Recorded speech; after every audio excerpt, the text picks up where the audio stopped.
I think there are several aspects to this that could be cause a great deal of social angst and anxiety internationally. It is potentially destabilizing information that is potentially considered threatening.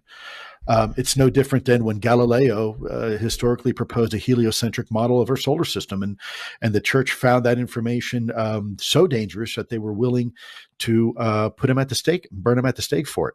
And we say, well, that was hundreds of years ago. Look back in the late 40s when we discovered the Dead Sea Scrolls. It was nearly 20 years before scientists started releasing the translations of the Dead Sea Scrolls out of fear that they were going to disrupt the current understanding of the Judeo-Christian belief system.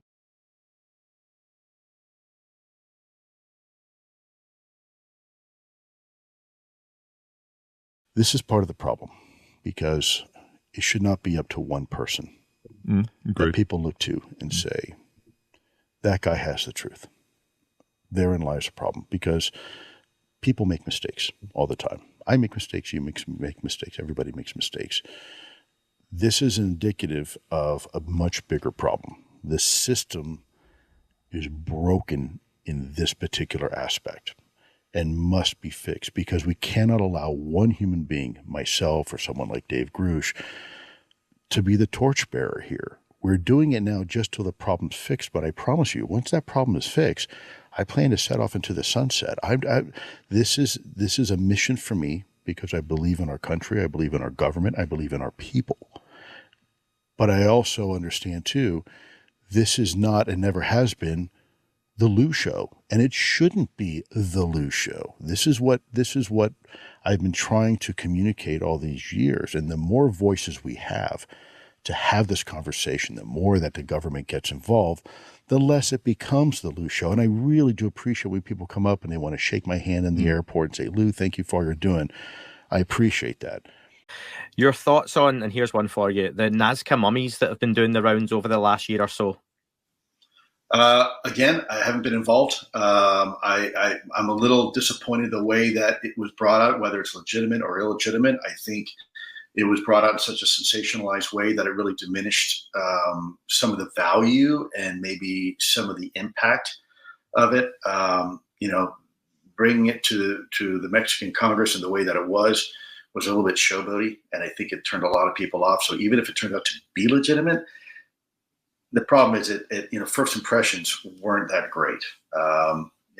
So I don't have any real comment. Again, I wasn't part of that. I haven't studied the mummies, and I don't have the qualifications. I'm not a biological forensic scientist, and so I wouldn't be able to tell you one way or the other. I do know that some people said there's some very interesting aspects of it and compelling aspects of it, but I'll let the experts handle that. I encourage those who hold alternative theories or views to submit your research to credible peer-reviewed scientific journals. Arrow is working very hard to do the same. That is how science works, not by blog or social media.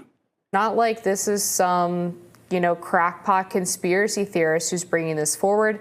This is the Senate Majority Leader. Again, I disagree with him on plenty. Grush is a whistleblower here, but he's not some wacko, some stereotype of somebody in their basement. And we're talking about a former intelligence official here. Have you come up with any theories as to why cattle mutilations occur? But no one really knows the reason why. Maybe someone somewhere in some basement knows, but I don't want to pretend that I know, because I don't. Yeah, we got to have a delicate situation with people, like talking to kids about sex, right? I know it's uncomfortable. We don't want to do it, but it's better to hear it from us than to hear it from somebody that you don't want them to hear it from. That is how science works, not by blog or social media. I think we need to give everybody the opportunity. If someone says that they have something they need to say, then we need to let them say it. All voices, all perspectives matter. And this is something I've been saying since day one. There's a lot of people in ufology that have pretty outstanding claims, and people just buy it hook, line, and sinker. At least this guy, Jake, was willing to come forward with a video. At least he had people and eyewitnesses that supported him, and he is who he says he is, and he was a special operator, and he's been there and done that. Unlike a lot of other people who've never even served their country, and they want to throw a stone. My answer is, well, get your ass off of the sofa and out of your mom's basement, put some damn clothes on and do something, right? Stop just being an armchair quarterback. As you can tell that obviously I'm a little emotional about it, right? conversation. You're the reason why people, not you guys, but those are the type of people, the reasons why people never took this topic seriously to begin with. Because when you said UFO, that's what you thought of. You thought of some dude in a basement at 35 years old sitting in his own.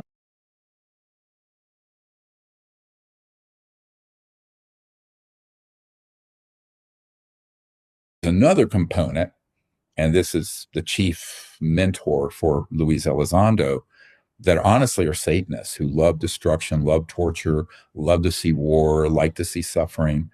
They're weird people, and I know them. I know who they are.